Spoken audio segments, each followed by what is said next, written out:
On behalf of the American people, including Muslim communities in all 50 states, I want to extend best wishes to Muslims in America and around the world.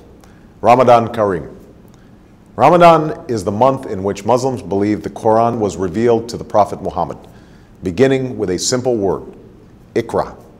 It is therefore a time when Muslims reflect upon the wisdom and guidance that comes with faith, and the responsibility that human beings have to one another and to God.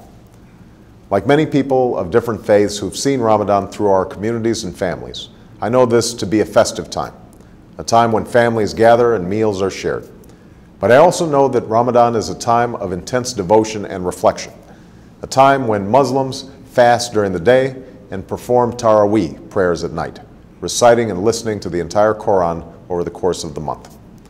These rituals remind us of the principles that we hold in common, and Islam's role in advancing justice, progress, tolerance, and the dignity of all human beings. For instance, fasting is a concept shared by many faiths, including my own Christian faith, as a way to bring people closer to God, and to those among us who cannot take their next meal for granted. And the support that Muslims provide to others recalls our responsibility to advance opportunity and prosperity for people everywhere. For all of us must remember that the world we want to build and the changes that we want to make must begin in our own hearts and our own communities.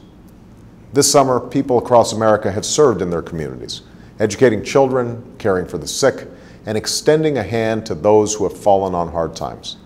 Faith-based organizations, including many Islamic organizations, have been at the forefront in participating in this summer of service. And in these challenging times, this is a spirit of responsibility that we must sustain in the months and years to come. Beyond America's borders, we're also committed to keeping our responsibility to build a world that is more peaceful and secure. That's why we're responsibly ending the war in Iraq. That's why we are isolating violent extremists while empowering the people in places like Afghanistan and Pakistan. And that is why we strongly and actively support a two-state solution that recognizes the rights of Israelis and Palestinians to live in peace and security. That's also why America will always stand for the universal rights of all people to speak their mind, practice their religion, contribute fully to their society, and to have confidence in the rule of law.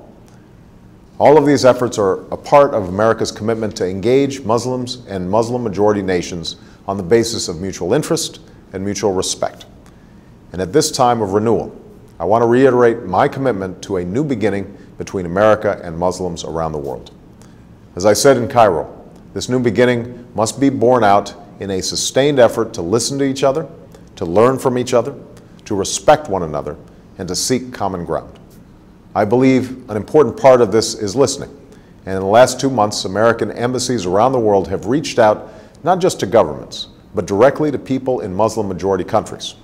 And from around the world, we have received an outpouring of feedback about how America can be a partner on behalf of people's aspirations.